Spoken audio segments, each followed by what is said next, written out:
It's time to unlap. Max Verstappen won his third straight Drivers' Championship after the sprint in Qatar. We've got a week of downtime before heading to Austin, Texas. And the gang is back together. Katie George, Laurence Edmondson is back from holiday. Nate Saunders returns from the Middle East. Laurence, your time in Japan, well spent? Oh, absolutely. I love that place. After the Japanese Grand Prix, which is always a fantastic event to attend. I took a little bit of time to travel around and got back to London just in time to help out Nate, who was on the ground in Qatar. How was it on the ground in Qatar, other than hot as hell, which we will certainly get into? Well, hot as hell was going to be my first answer. It was interesting actually. I'd not been to Qatar before, and it was quite a memorable weekend actually. And for a lot of reasons. Obviously, we had all the heat on the Sunday. We had Max winning a championship on a Saturday, which was kind of weird, and the weekend kind of felt weird as a result of that afterwards. Quite interesting, and getting to see the facility there. A lot of hype from F1 about that facility, and we can talk a bit about it. I wasn't enamored by the place, Okay. but I mean, yeah, a lot of things to get into with it, and it made me more excited for Austin. That's all I'll say, because you know how much I love Austin. We all love Austin. So yeah, full speed ahead. Well, remember, if you're watching on YouTube, like this video, leave us a comment, and don't forget to subscribe to ESPN for more F1 content. And if you're listening, hit us with a 5-star review wherever you get your podcasts. All right, let's dive right into our Qatar Grand Prix reaction. It was the second Qatar Grand Prix. Laurence, you went in 2021, correct? That is correct. Yeah. Okay, obviously we didn't have it last year because of the World Cup. Nate, you got on the ground for the first time this time around, where Max Verstappen won his 14th race of the year. He also, as you guys know, clinched his third straight Drivers' Championship after Checo was forced to retire from the sprint. More on Checo and Red Bull in its entirety, but the story of the race was the conditions that the drivers were forced to race in. And I would just start, Nate, with this. Do you feel like F1 pushed the limits a little bit too far for making drivers race in conditions that they deemed were pretty extraneous? I think in hindsight, it's very easy to say that. But I do have to say, I've seen a lot of this reaction on social media, from fans saying, how could F1 let their drivers race in those conditions? And I've got to say, having been there Friday, Saturday, it was clearly very warm. I mean, I'm someone that, I don't deal well with, moderately warm temperatures. So I was struggling. But obviously when they're Formula One athletes, you kind of, I think because they race in Singapore as well, there's an expectation of, well, these guys train for exactly this. And I think had we heard on Saturday huge concerns from drivers that it was too hot, that they were worried about passing out in the race, I think that it would have really been a question going into the race. But really, and maybe this is because we were all focused on Max, maybe it's because we had all of the things going on around the maximum stint lengths with the tires, which obviously dictates it to be a 3-stop race. But the heat really wasn't a talking point on Saturday. It was only during the race on Sunday that I think drivers found out how bad it was. And that actually was probably a perfect storm of things. You had the heat as it was. And I've got to say, that Sunday, driving into the circuit, I mean, that day I went with 2 other journalists into Doha to the souk, and it was dead. There was nobody there, and we asked a few people why, and they said, well, it's just too hot today. So it was too hot for locals to go out. They felt like it was too hot. I think it was one of the hottest days they'd had in October for a long time. Obviously, the race happens when the sun's gone down, but it wasn't on paper. It wasn't that bad. I mean, it wasn't like you looked at it and said that this is crazy, but it was more the humidity. But I think that what really caused things to go over the edge was the fact that because the drivers were basically put into a situation where they had to stop at least 3 times, they were pushing and pushing and pushing in a way they wouldn't otherwise have been. That combined with the heat, probably, and combined with the nature of the circuit as well, very, very high speed circuit. A lot of, I think if you look at Singapore, there's a lot of places where they're still driving in heat, but it's not as physically maybe as challenging for them as Qatar would have been. So I don't know whether they pushed the limit. I mean, it's definitely a good talking point for us to get into, because clearly safety was an issue at the end. You had Albon unable to get out of the car. I think Lance Stroll got out of his car and sat down next to one of the ambulances that was there. I saw a journalist had a photo of that afterwards. Obviously, Logan Sargent retired from the race. So clearly an issue, but I think that it was something that wasn't foreseen ahead of time. So I think that from that perspective, it wasn't pushing the limits too far. But I do think that it shows you sometimes there's unintended consequences from things. So in this case, because you've added all of these extra stints, because it's a circuit we're coming back to for the first time in a while. It had unseasonably hot temperatures. I think all those things came together in a very, very dangerous way. I mean, if you read Stroll's comments, I mean, he said he was basically blacking out in the final corner, which is crazy. And I do have to say as well, and this isn't me blaming the drivers at all, but I think if Lance or any of the drivers had been saying that on the radio during the race, like, guys, I'm about to black out in the car, stuff like this, I think the FIA might have stepped in and said, well, do we throw a caution here? Do we put a safety car? Do we red flag it? But because we heard about it afterwards, obviously we can only talk about it in hindsight. And when Sargent retired from the car, I think the FIA was already aware that he hadn't been feeling well that week. So it's very easy to see Sargent pulling out the race and saying, well, it's hot and it's on top of him feeling bad already. So I don't know. I feel like the FIA got some harsh criticism for that this week, because being there genuinely on the Saturday, none of us, we were all saying it's hot, isn't it? I mean, we went. But there was a difference between Saturday and Sunday. You could feel the difference. Yeah, there was. But by the time, I mean, I didn't, usually you go to the grid on the Sunday, and I didn't go. I mean, I walked outside and it was so hot. It was noticeably different to the sprint race before the sprint race had been. And it was just because there wasn't any air. There'd been a lighter breeze on the Saturday and that wasn't there on Sunday. So I think with that in mind, maybe somebody could have, but again, at the same time, I'm not sure if anyone in Formula One is I think it's different when they turn around and say, oh, it's too wet today to race. I think that's kind of seen as acceptable. But I think a driver turning around and saying, oh, I think it's a bit too hot today, actually, I don't know whether we'd have got that before a race. So maybe that's worth looking at. Maybe, and I thought it was actually full credit to Williams for telling Sargent during the race, like, no, mate, if you need to retire, rather than carry on. And it was actually Sargent who was like, obviously with the situation he's in, trying to continue. So I don't know what the perfect answer is, but I think it was over the limit, but I don't think Formula One or the FIA pushed it too far, because I think it would have been different had it been obvious going into the race what the situation was. And so I totally get the question on it, but I think it was just a bit unlucky, to be honest with you. And I'm just glad, but lucky that nobody came out of it worse than we saw on the Sunday. Speaks to, I think, their strength and resiliency that we didn't hear about this until after the race, that they all kind of persevered and pushed through it. Obviously, you mentioned Logan Sargent having to retire, but Laurence, what did you make of it? Just the comments that you heard after guys were getting out of the cars. Yeah, I mean, it sounds like it was absolutely on the limit, I think, afterwards. And I think Nate's absolutely right. There wasn't any talk about it really going into the race. The ambient temperature was 31 degrees, according to the FIA's or F1's temperature readouts, and that's not unusual. We've raced in higher temperatures than that.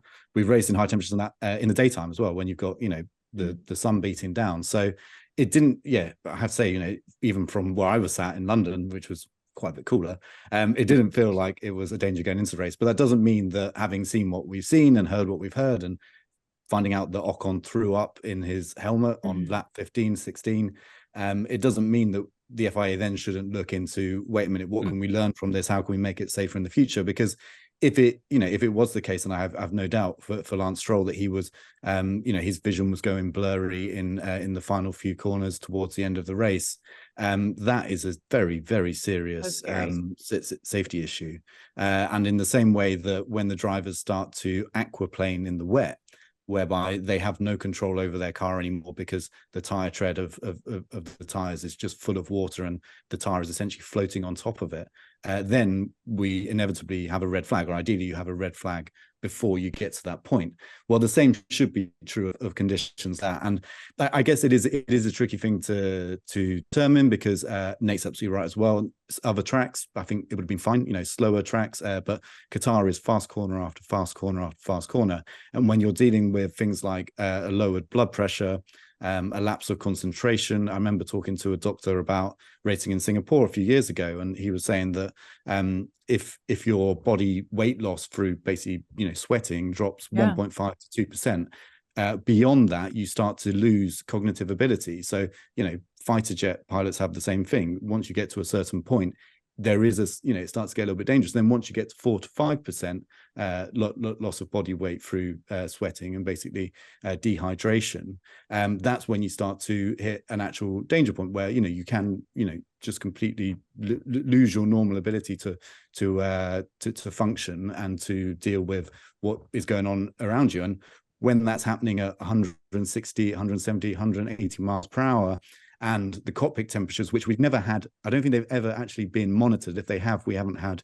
the temperatures put out publicly, but the drivers after Sunday's race were saying anywhere between 50 degrees centigrade and 80 degrees centigrade. 80 might be a bit of a push. Now, to put that into Fahrenheit, I did some maths earlier in preempting that we're mainly American audience here, and that's 122 Fahrenheit to 176 Fahrenheit, which, I mean, that is an unbelievable. That's outrageous, isn't it? That's unbelievable. An unbelievable heat to deal with. So if you've got that going on in the cockpit, again, there's all sorts of things. There's heat stress. We've all had it where you've spent too long on the beach and you get, you start to feel a headache, you start to feel sick, things like that. Well, that can go on in the cockpit of the car, and then of course that becomes very dangerous as well. So there's absolutely lessons to be learned from this, and to give credit to the FIA, that is what they're looking into. They're doing research, I guess, in the same way as, when we've had horrible accidents in Formula One, in fact, any accident in Formula One, the FIA look at how they can make the cars safer from the lessons they learn from it. So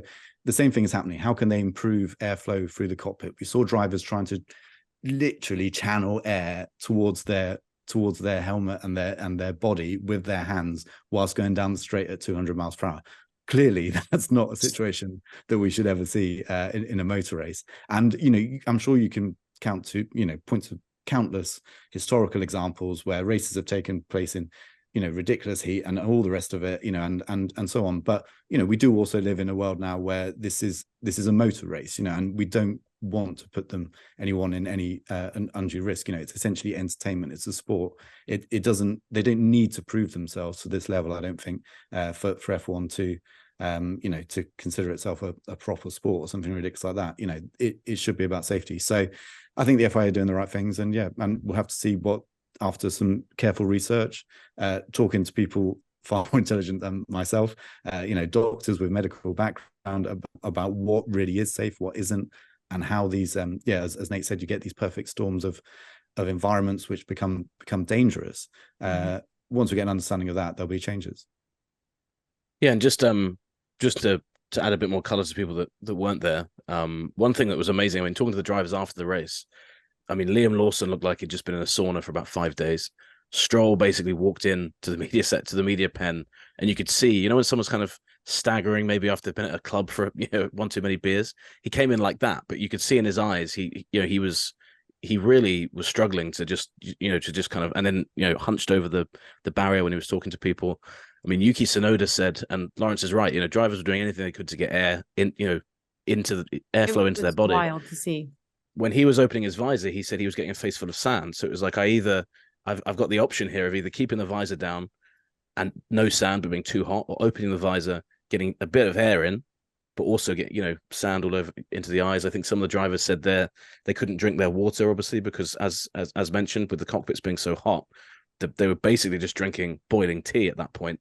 It wasn't, and that obviously then aids the dehydration. So there are in those instances, there's a lot of things the FIA can look at, and I think that it was suggested that some of the drivers, I forget which helmet manufacturer, but I think it was the guys with the Bell helmets, felt that the circulation of the air wasn't as good as it could have been. So I think some of the drivers could go to the guys that make their helmets and say, look, this actually could be better here. I think Yuki said that, and I might be wrong on who provides who it is who makes his helmet. But like Laurence said, lots of things that can come out of that.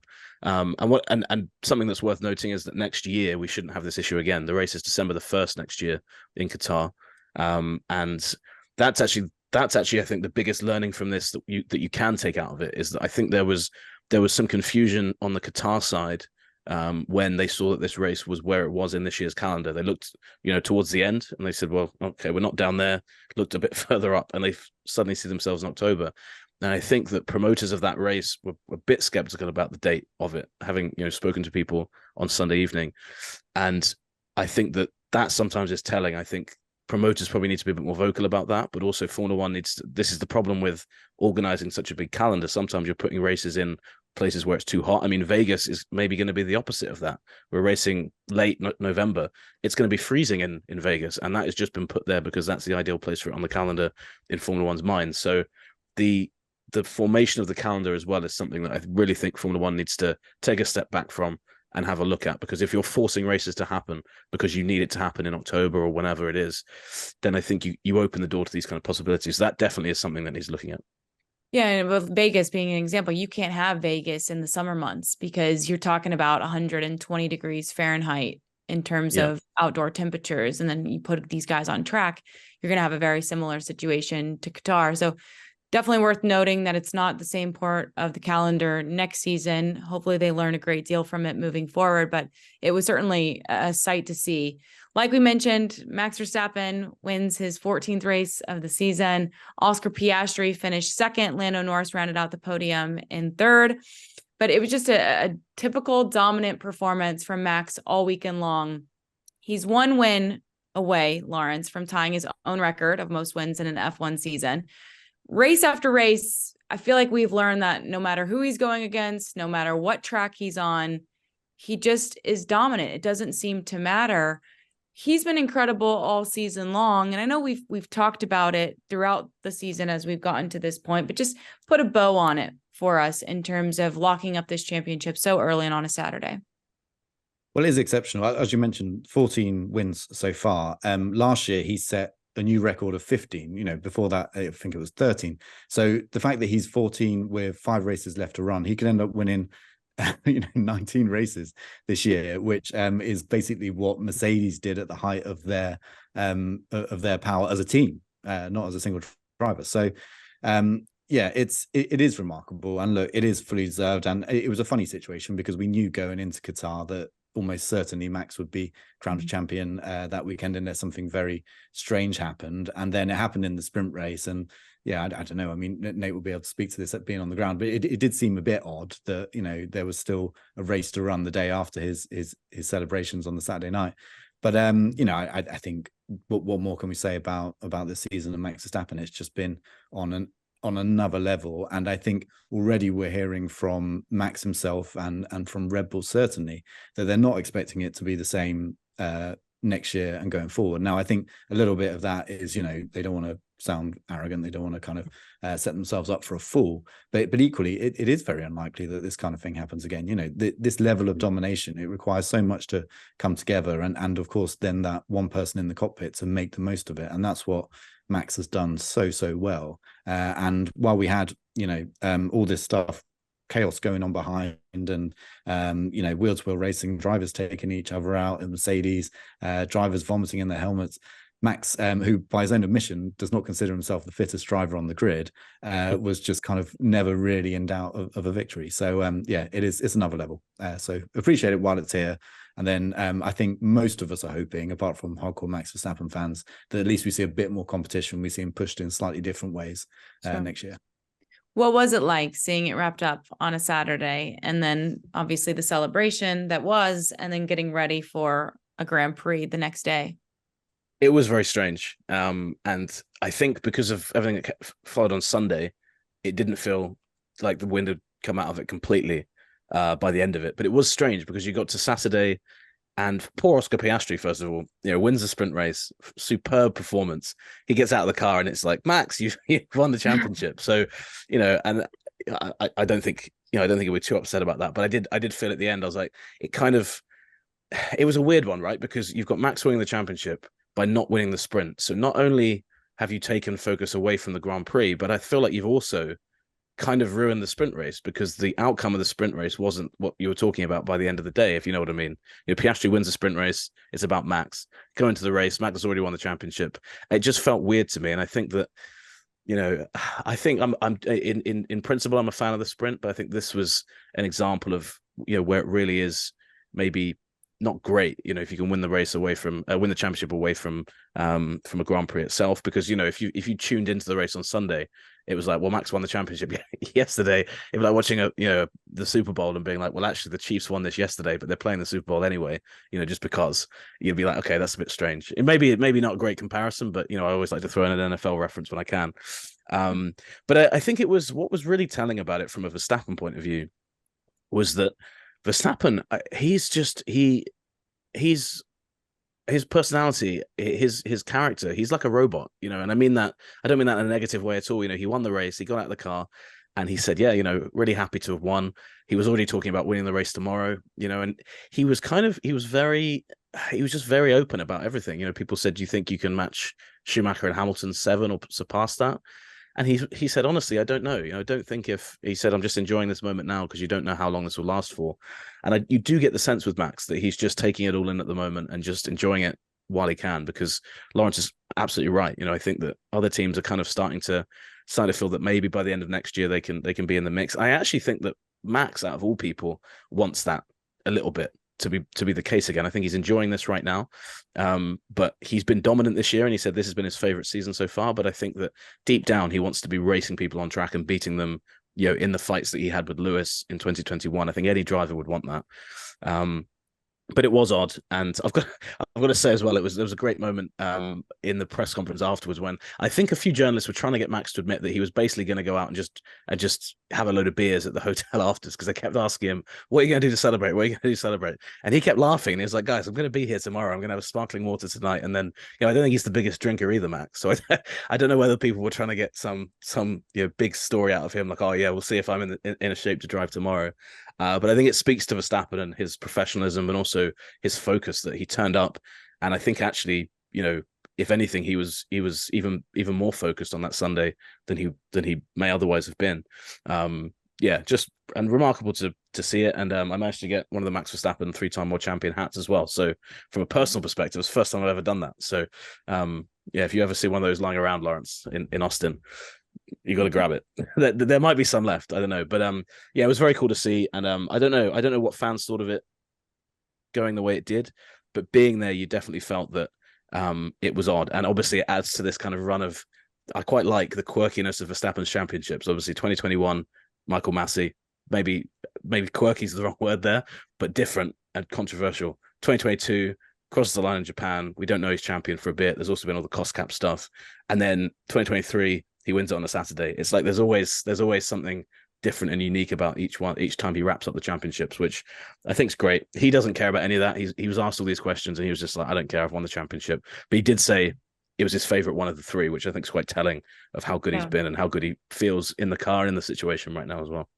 Well, it was a given. I mean, early on in the season, you knew that it was just inevitable. It was a matter of when, not if. And I think it's interesting too, because all types of competitors, they want to be pushed, and he hasn't been all that pushed, especially by his teammate, Checo Perez, this season. And Helmut Marko is back, making waves per usual. It was a tough sprint race, certainly, in Grand Prix for Checo. And Marko seemed to warn that Checo's seat is in his own hands for 2024, but indicated that AlphaTauri, having 3 strong drivers, is certainly turning the heat up a notch. I know that we've talked about this at length as well on Unlapped, but with 5 races remaining, Laurence, what does Checo need to do to kind of ease the nerves of the Red Bull team moving forward into next season? I think he has to finish second in the championship, and actually that's looking under threat. He got a little bit lucky in Qatar that Lewis crashed into George, because I think Lewis is 30 points behind now, and he's in the last 3 races, he's made up 25 points on Checo. So if you plot that graph continuously over the next 5 races, Lewis will end up ahead of him. Now, of course, Checo has the car. I believe within him, he has absolute the ability to close out that second place in the championship, but it's not guaranteed. And for Red Bull, it seems to be quite a big thing, because bizarrely, as dominant as Red Bull has been over the years, they've never had one driver finish first and the other driver finish second and win the Constructors' Championship, of course.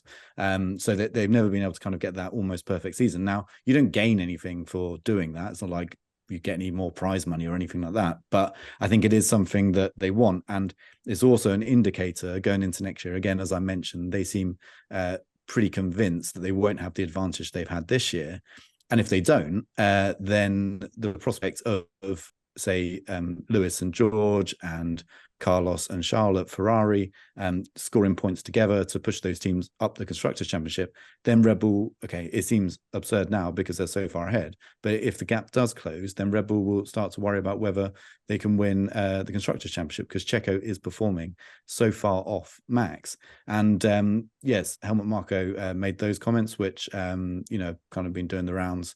But also Christian Horner made reference to the fact that all the rival teams seem to have these 2 drivers capable of being at the same, at the same level and challenging for the same things, and Red Bull don't. And he didn't go any further than that, and he didn't say that Checo's seat is under threat. In fact, he kind of said the opposite. He said that they're standing by him for 2024. But you do have to start to wonder. So I think if he loses that second place in the championship to Lewis or Fernando, who's kind of in it, but the car doesn't look very competitive right now. But yeah, if he loses it to Lewis, I think then he's going to be a little bit uncertain going into the winter, because Red Bull have Liam Lawson, who they really want to put back in the car at some point. They have done Yuki Tsunoda all in AlphaTauri / Red Bull reserve pool. It's not that difficult for them to start swapping drivers around. So yeah, he's just got to start doing what he can do and what that car is capable of doing. And it was quite telling on Sunday in the evening. Horner did 2 different press sessions, obviously the one on Saturday for Max, and by Sunday I think he was fed up of talking about Max, so we talked a lot about Perez. But he was asked at one point, flat out, what's the assessment on Lawson been? He was like, yeah, he's been really impressive. We've been, really, really pleased to see what he can do. Then was asked, is it his last race in Formula One? And he said, absolutely not. He'll absolutely be back. So I think that situation Laurence alludes to is actually pretty important there. I think Red Bull know if they have to make that change, they've kind of got it like lined up. If they need to make it, you can just push Ricciardo up, you can push Lawson up.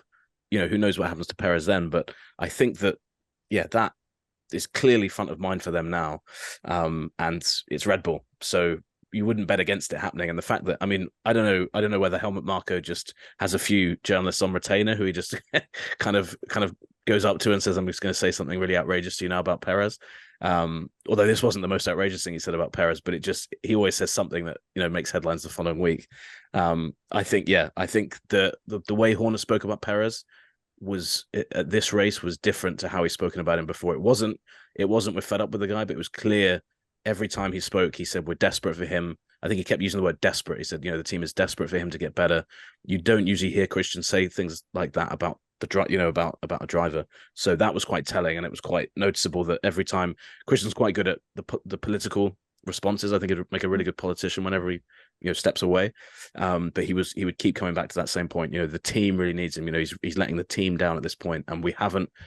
Just the way he was saying it, I hadn't heard before, and that did leave an impression when I was walking out of his session, because Perez himself, working with a psychologist now, clearly is in a position where he knows the situation he's in, and you just feel. And this is the thing: if the next 2 races, if he can't sort it out in Austin and Mexico, if that isn't enough of a motivation to if being in Austin, where obviously he's super popular, and then being in Mexico City, his home race, if he comes out of those 2 and hasn't turned the form around, it's fair to ask yourself, is he ever going to do it? Because those 2, there is pressure there as well, but the familiarity of those 2 places, the support, etc. If he can't come out of those 2 races on top, I think Red Bull look at it and say, well, is he ever gonna be the Perez we know? And I think that'd be a fair question by that point. Well, Red Bull had the luxury of not necessarily needing his points in production because Max Verstappen, as we mentioned, was so dominant all year long. But next year, they might need that production, especially with McLaren, I think is a fair contender to kind of point to based on the progress that they've made. We mentioned that they finished with a double podium in Qatar. This time, Oscar Piastri was sitting on the second step, and he obviously finished the sprint atop, even though that got overshadowed by Max Verstappen winning the Drivers' Championship. But, how strong they've been recently, Laurence, do we see McLaren really challenging Red Bull in 2024? Yeah, I think we do, which is perhaps surprising compared to where we thought they'd be at the start of the year. But I wouldn't say they're the lone challenger now and it's all on them, because I think, the position that they're up, well, there's some races, we don't have to go too far back, that Singapore, Ferrari beat McLaren. It is still circuit to circuit, but you do have this group now, and where at the start of the year Aston Martin was kind of leading that group behind Red Bull, it now seems that McLaren is. So they've clearly got a very good platform to build on from now into next year, which is very positive, because the likes of Mercedes and Ferrari are going to make some big design changes over the winter, because they know they need to kind of do something quite different to close that gap to Red Bull, whereas McLaren have the basis they have now, and assuming that they're all big gains to be found in the philosophies that they've gone down and the design direction they've gone down, then that's good as well. And I think it's probably a safer place to start from if you're going into next year. So absolutely, I think they're there, and we've seen now from both drivers. Lando Norris was talking on Sunday night about how really he should have won the Grand Prix in Qatar had it not been for a mistake in qualifying that he twice broke track limits and therefore started 10th. And I think he felt that had he'd started at the front of the grid, I think he still believes that his race pace is actually quite superior to Piastri, and there is quite a lot that backs that up over recent races. Hardly surprising considering how long Norris has been in F1 compared to Piastri, but I think given the right kind of the right car and the ability to challenge at the front, Norris can definitely do it, and Piastri is only going to get stronger.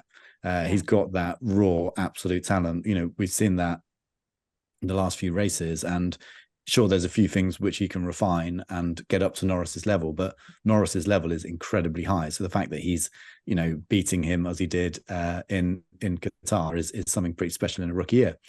So I think they're absolutely a challenger for next year, and that is very good news. Of course, the other side to all this is just what kind of step Red Bull makes, because we know the development on this year's car, the RB19, has been slightly limited because they've had to put a lot of their resources and wind tunnel time, which was restricted because of the penalty they had for breaking the cost cap in 2021, and also because they are the lead team, they have less wind tunnel time, so they've had to be very careful about where they put that to make sure that next year they make a similar step. So of course, it's all relative to what Red Bull do at the front, but absolutely McLaren should be one of the teams close to or in the group behind them. Especially if their pit crew continues to operate as fast as they did in Qatar. Just a quick shout out to McLaren's pit crew, New fastest pit stop in F1 history, 1.8 seconds. Wow. I mean, I can't believe that. And I know Red Bull had the record at 1.82 seconds, but I can't believe they get all that done in such a short amount of time and get the guys on their way. So kudos to you guys at McLaren for an unbelievable performance on the entire race weekend. Laurence, you mentioned Mercedes, and Nate, I just want to hit this before we hit some other news. Mercedes didn't have obviously the best weekend after starting P2 and P3 for the Grand Prix. As we know, the Mercedes drivers collided on the opening lap. Lewis Hamilton, of course, took full ownership of the mistake, and we saw the video of him going up to George Russell after the fact and apologizing. What did you make of the incident? Was it just unfortunate? Yeah, I think it was. I mean, I think Lewis was right to take responsibility, because I think there's nowhere really Russell could have gone in that situation. Actually, quite interesting seeing him in the media pen during the race. Obviously comes through quite early, and he'd clearly been watching one of the replays that was on, and you could see him kind of going, "Oh yeah, that was me." And I think the drivers, it's easy to forget that when they're in the cockpit, they don't see all the replays that we see.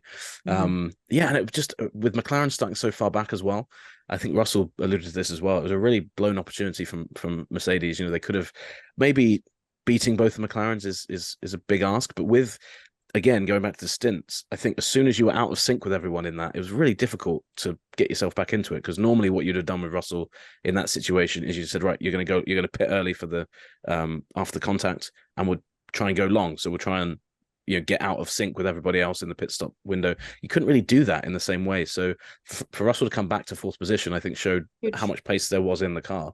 But yeah, really gutting for Mercedes. And I don't know. I think people were cynical about it. That the Mercedes camera guy just happened to be there when Lewis went up to Russell after the race to say sorry. But you could tell afterwards he was really sincere about not just being at fault for the race, but I think for the incident. But I think you really felt that Lewis actually realized that it was a huge blown opportunity for the team, and that was ultimately at his door. And you don't really see that from Lewis that often. So good. I think the only person that was pleased to see that was Perez, because for everyone else, it made the race less good. It's kind of made that championship. As Laurence mentioned, Lewis really could have taken a chunk out of that lead to Perez. So real shame to see. But yeah, I think it was unfortunate. I think Lewis starting on a softer tire was a bit too optimistic around the outside. Russell probably, in Lewis's mind, could have backed off. He did say that. We talked about working together, but Russell also is right behind Verstappen. He doesn't want to collide with Verstappen. So it's one of those things where we're talking about it now, and the time we've talked about it, they could have replayed that incident 8 times over. You know, it happened so fast. So, yeah, probably if you're apportioning blame, probably 60-40 to Lewis, but racing incident with one guy probably just slightly more at fault than the other, I think. And worth noting that for Mercedes, since Sainz was unable to race on Sunday, Lewis getting knocked out of lap 1, they were still able to outscore Ferrari and Charles Leclerc, which certainly was important. But as you mentioned, Nate, just a huge opportunity missed by the collision there in the opening lap. I want to hit a couple other pieces of news before we step away. The FIA and F1 have been known to butt heads in the past because FIA boss, I don't want to say because, but this is a separate statement that I'm making. FIA boss Ben Sulayem has been outspoken and vocal about his visions for the sport. And in Qatar, he had mentioned that he wants to see more F1 teams on the grid and fewer races on the calendar. The exact quote is, "If you say what is my dream, it is to fill up the 12 slots and to have one US team from an OEM, so car manufacturer, and a PU, power unit, and a driver from there driving, and then go to China and ask for the same thing and do it." This has obviously been a big talking point the last 2 weeks because the FIA approved Andretti's bid into Formula One, but obviously there's still many more hoops that they've got to jump through. Laurence, I'll start with you. What did you make of Ben Sulayem's comments over the weekend?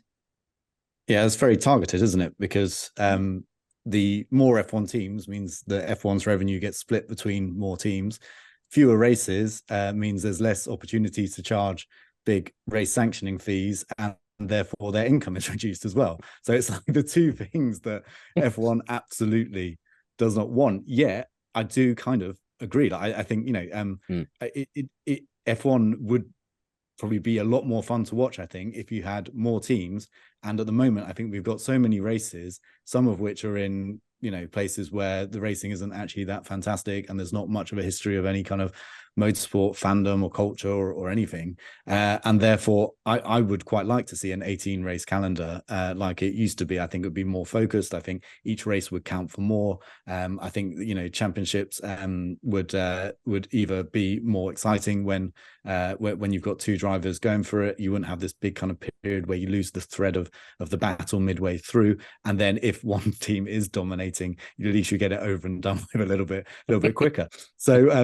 So, you know, I actually kind of agree. I can't help but think, you know, yes, in my perfect Formula One, there would be 12 teams and fewer races. But if you look at the financial realities of Formula One, you know, we had this big argument. A lot of it was going on in Qatar and team principals, press conferences, and so on.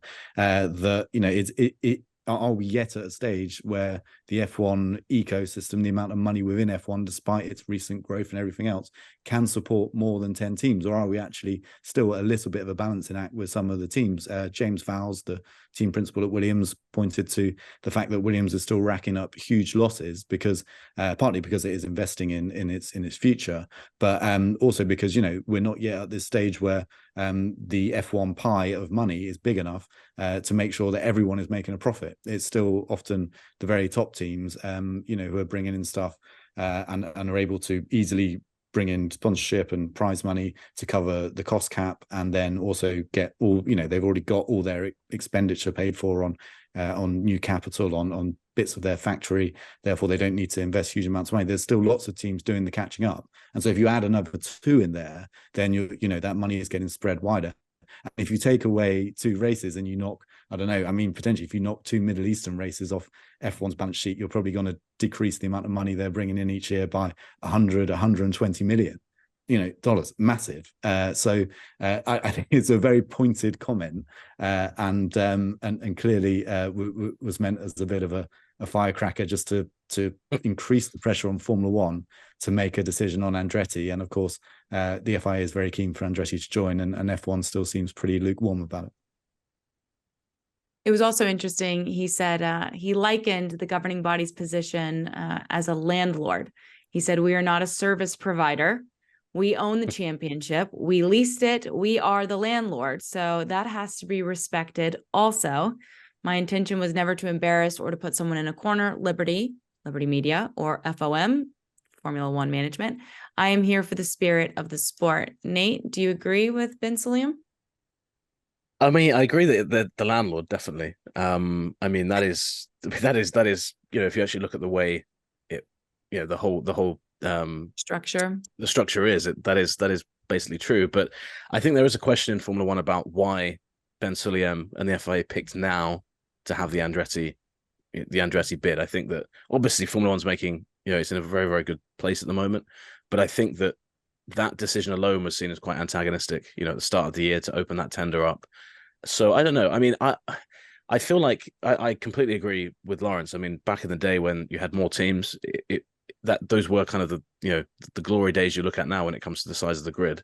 So I think ultimately it is a better thing. And I think one of the things that was really interesting, just to kind of tie that question in with the Andretti situation as well, the prevailing feeling I got from everybody in Qatar is, unless you are part of a team, nobody can really understand why Formula One teams don't see the benefit of something like Andretti coming in. Because yes, in the short term you do lose the money, but if the product is getting better and better, then down the line it's getting better as well. And I was in a small media session with Ben Sulayem on the Saturday just before the sprint race, where amusingly he said, "I really hope Max doesn't win it today because I want him to win it at the Grand Prix." Didn't have time to write the story because the sprint race literally started as we left, so it would have been a fun one. But I think he does see it as everything that the FIA is doing with new teams, etc., is for the betterment of the sport. And I think that's where it's quite an interesting situation at the moment, because I don't think teams see it in the same way. I think that they actually, you get the impression that some of the teams find Ben Sulayem to be just a bit frustrating, a bit of a nuisance, because he definitely has a certain way of going about doing things. He's very even in this media session that we had with him, he's very blunt, very direct. He can be a bit confrontational as well. And I think that, I don't know, I think some of them maybe wonder how Jean Todt would have handled this whole situation if he'd still been in charge. But yeah, it's an open question. I know I haven't answered your question directly, Katie. It's mainly because I don't know if it is purely for the betterment of Formula One. But he kept pointing out, he said that, in terms of Andretti, the FIA doesn't make more money or less money if Andretti is or isn't in. He kept saying, when we announced that, the share price went up of Formula One. So he definitely feels that the FIA is trying to put Formula One in a beneficial position. But yeah, I think that this now is really the fascinating, the big talking point for the next few months, because I think Formula One's decision is really going to shape how politically things look in Formula One for a long time, in terms of with the FIA. If you turn it down, you can effectively, I think you can turn around and say, well, are these teams now 10 franchises rather than teams? Are they locked in? Is the only way into Formula One now you've got to buy one of these existing franchises, or sorry, we're not letting anyone in? Because they all keep saying, well, down the line we want to let somebody in, but there's always going to be exactly, there's always going to be someone who's losing money. There's always going to be someone saying, well, look, this isn't great for us right now. So yeah, it feels a bit like a pressure cooker at the moment. And I do think at some point it's going to come to a head at some point. I don't know whether it will be a massive fallout, but there's going to be some moment when Formula One has to kind of confront this. And the FIA, I think, I was just waiting. I don't know whether they're waiting for Formula One to make the wrong decision, but I think that they're like, well, we've put them in this position now, and it's all on them, which I think is a position Formula One doesn't really like to be in. Did you have something to add, Laurence? Well, yeah, I think we kind of know what Jean Todt would have done, the previous FI president, because he didn't do this. He had the opportunity. That's true. There's no point where the FI couldn't have opened the tender to new teams coming in, and it's the fact that MBS seemed to do this unilaterally. So he did it without really kind of agreeing with F1 that it was a good idea. So whereas Todd would be he'd work alongside F1 and the teams, and he was very kind of conflict averse. Whereas I feel like Mohammed Ben Sulayem came in, and part of what he wanted to do now what he says officially, or what the FIA kind of say, is that, look, it's they're trying to increase participation in the sport throughout. That includes Formula One. That was part of his manifesto coming in as FIA president. But I think it was also a reminder to Formula One that they are the landlords of Formula One. I mean, technically that is correct. It is the FIA Formula One World Championship, and the commercial rights are on lease to Liberty Media. You know, it's a very long lease, but they are on lease them. So I think it was a reminder of that and a reminder of the power of it, because it wasn't that long ago, and you know, it still gets whispered every now and again in the Formula One paddock that do we need the FIA? You know, could F1 bring in all of the regulatory thing and do it itself? And I think this was, you know, it was very much a power move to make sure that everyone was aware that the FIA still exists, and in their opinion, and I kind of, you know, I think it's right, are trying to make the sport a better place. And if they believe the sport would be a better place with more participation, American brand like Andretti in it, then you know, then that's certainly what they've tried to do, and that's their opinion on it. So I think it is very much a power play, you know, going on, and comments like the one that Mohammed made at the weekend, or you know, there's been several, I think are all part of that as well. Champions, what do I want to say? Championships have been won, but the drama still continues. I mean, this is the sport that just keeps on giving and giving and giving. There's never a dull moment. Speaking of never dull moments, we're going to Austin, gentlemen. When do you get in next week? Monday, Tuesday next week for me. Oh. Monday, then Tuesday, then Wednesday. We will see you in person on Unlapped. As always, I appreciate your all's time, your analysis, and we will be back with more on the ground in Austin, Texas. Enjoy.